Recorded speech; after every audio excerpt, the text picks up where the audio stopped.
Bienvenue sur Option Cash. Dans cette vidéo, je vais vous montrer une idée de trade sur l'action Constellation Brands, qui est la société derrière la fameuse bière Corona, si on peut appeler ça une bière.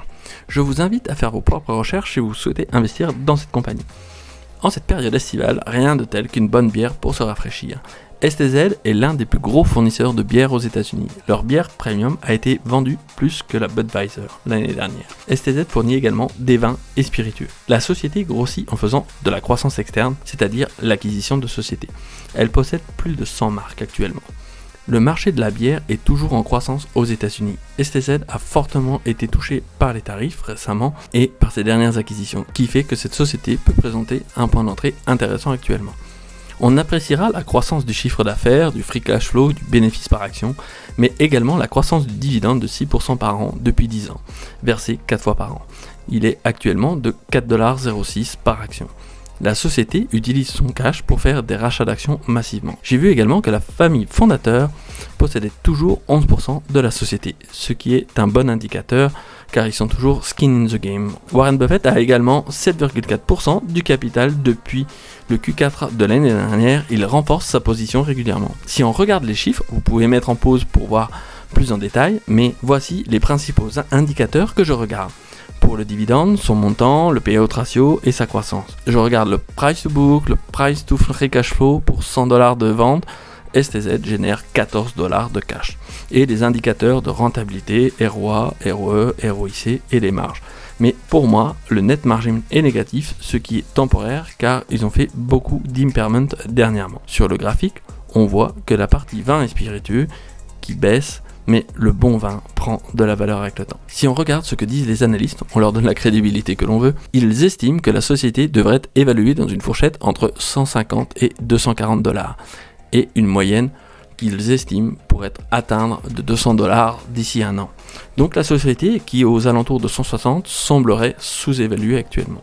Graphiquement, on voit que la société a perdu 40% depuis un an, et se retrouve à des niveaux de 2020 pendant la crise Covid. Donc je vais regarder pour positionner un trade avec les options.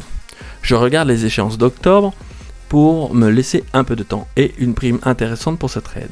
Ensuite, je regarde pour un delta entre 0,15 et 0,2, ce qui me donne un strike de $140. Par contre, je vois que le volume et l'open interest est assez limité, ce qui fait que mon trade a des chances de ne pas être exécuté ou pas au montant que je le souhaite. Sur l'échéance de novembre, il y a encore moins de volume. La suivante, c'est janvier. Il y a un peu de volume, mais le delta monte à 0,4. Effectivement, si vous laissez plus de temps, la probabilité de finir en dessous est plus grande et le strike de $130 commence à être un peu loin. Revenons sur l'échéance d'octobre. Une vente de put sur les $140 vous rapporte entre 190 et $210 directement sur votre compte. Vous vous engagez à acheter l'action à $140 si l'action venait à baisser en dessous de ce prix et vous aurez un prix de revient de $140 moins la prime perçue, approximativement $138 et quasiment 3% de rendement de dividende en plus. Dans mon cas, je n'ai pas les liquidités ni la marge pour bloquer $14 000, donc je décide d'acheter un put sur les $130, ce qui réduit ma prime car je dois dépenser entre $80 et $95 pour l'achat de ce put. Mais je réduis mon risque à $1000 qui est la différence entre les deux strikes et la prime perçue. Si je prends entre le bid et le ask, la prime serait de $110 sur 50 jours.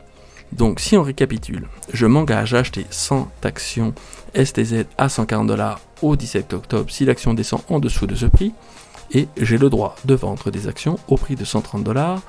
Donc mon risque est de $1000 et la prime est de 100 à $130 directement crédité sur mon compte. Finalement, j'ai décidé d'ouvrir 2 contrats qui ont été exécutés. J'ai gagné 2 fois $208 et dépensé 2 fois $81 avec des frais par transaction. Je rentre les données dans mon tableur, j'ai pris exactement $231 de prime nette pour un risque de $2000 en 50 jours. Ce qui me donne un rendement de 84% si je vais au bout du contrat, que je peux très bien arrêter avant. Il faut que l'action baisse de 12% pour que mon premier strike soit touché et de 18% pour le deuxième, qui est un signe pour sortir de la position et limiter mes pertes. Si vous êtes intéressé, un autre trade intéressant à regarder est l'achat d'un call pour l'échéance de 500 jours. Vous dépensez $3500 pour avoir le droit d'acheter les actions à $140 dans 500 jours. Si vous pensez que l'action va remonter d'ici là, il y a de fortes chances que l'action se reprenne un peu et ce trade pourrait être financièrement une belle opération. Vous pouvez limiter la sortie de cash en vendant un put à 130 $ par exemple, ce qui vous ramène 1000 $ de cash avec le risque de devoir acheter des actions à ce prix si l'action devait se casser la gueule. À vous de faire vos propres recherches, les options offrent toujours plein de possibilités.